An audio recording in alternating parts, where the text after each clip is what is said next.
নমস্কার, আমি রেশমি। আমার আজকের রেসিপি কলমি শাক ভাজা। বাজার থেকে টাটকা তাজা কলমি শাক এনে ডাঁটি বাদ দিয়ে পাতাগুলো একটু বড় বড় করে কুচিয়ে নেওয়া। এটা একপাশে এখন সরিয়ে রাখছি। 2 চা চামচ সর্ষের তেল আমি গরম করে নিলাম। প্রথমেই এটা যে কোনো সর্ষে অথবা কালো জিরে যে কোনো একটা ফোড়ন দিয়ে করা যায়। আমি সর্ষে ফোড়ন দিচ্ছি 1/2 চা চামচ।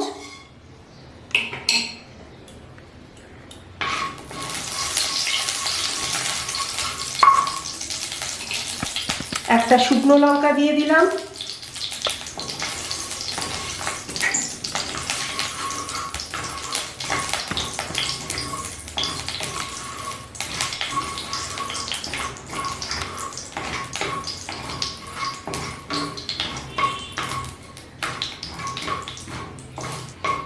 তিরিশ সেকেন্ড হলে এই সর্ষে আর শুকনো লঙ্কা ভেজে নিলাম। এরপরে আমি 1 কোয়া রসুন ফোড়নে দেব। এটা অ্যাভয়েড করা যায়, যারা রসুন পছন্দ করবেন না তারা বাদ দিতে পারবেন।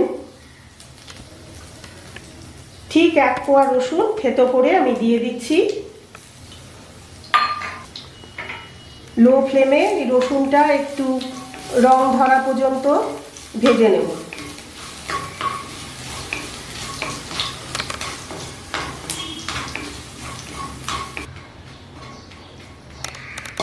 রসুন ভাজা হয়ে গেলে এবার এই কুচিয়ে রাখা শাকগুলো দিয়ে দিচ্ছি।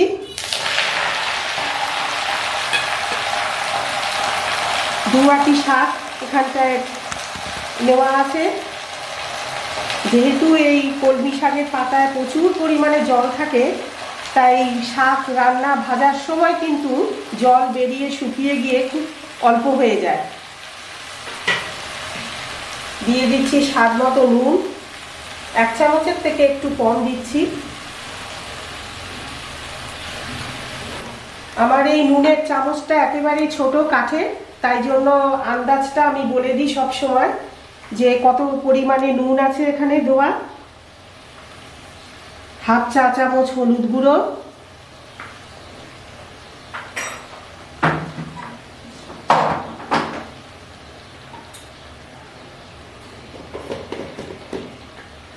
হাফ চা চামচ চিনি,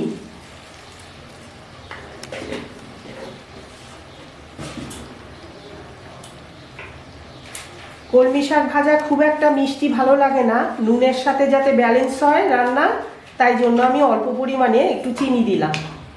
এবার সব কিছু ভালো করে মিশিয়ে নিয়ে ঢাকা দিয়ে দেব, কেননা এই জলেই যা জল বেরোবে শাক থেকে এতেই ভাজা হয়ে যাবে।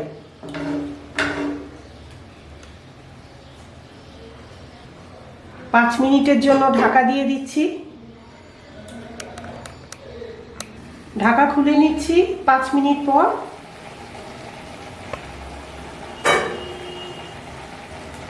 শাক থেকেই বেরিয়েছে এতখানি জল। এবার এটা শুকিয়ে নিতে হবে আমাকে। এই সময় দিয়ে দিচ্ছি 4টে চেরা কাঁচা লঙ্কা।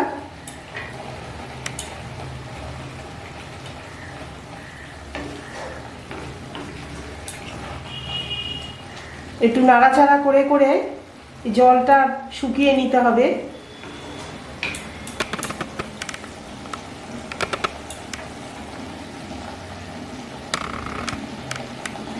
ফ্লেম হাইতে রেখে জল একদম শুকিয়ে নিলাম। এবার ভাজা ভাজা করে নেব। কিছু লঙ্কা তুলে নিচ্ছি যদি ঝাল বেশি হয়ে যায়।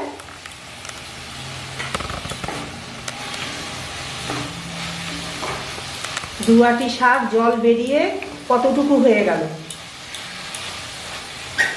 মিডিয়ামে রেখে ফ্লেম ভাজা ভাজা করে নিচ্ছি।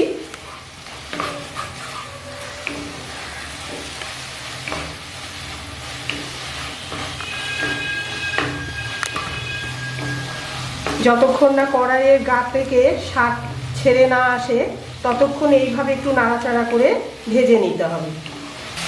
ভাজা ভাজা করে নিলাম। একবার দেখে নিই কড়াইয়ের গা থেকে ছেড়ে আসছে কিনা। কড়াইয়ের গায়ে একটুও লেগে নেই, তার মানে ভাজা হয়ে গেছে। 5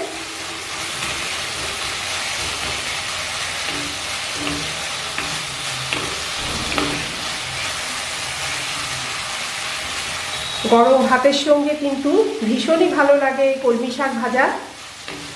আপনাদের কেমন লাগলো আমার আজকের এই রেসিপি অবশ্যই কমেন্টের মাধ্যমে জানাবেন। লাইক করবেন, শেয়ার করবেন, সাবস্ক্রাইব করবেন।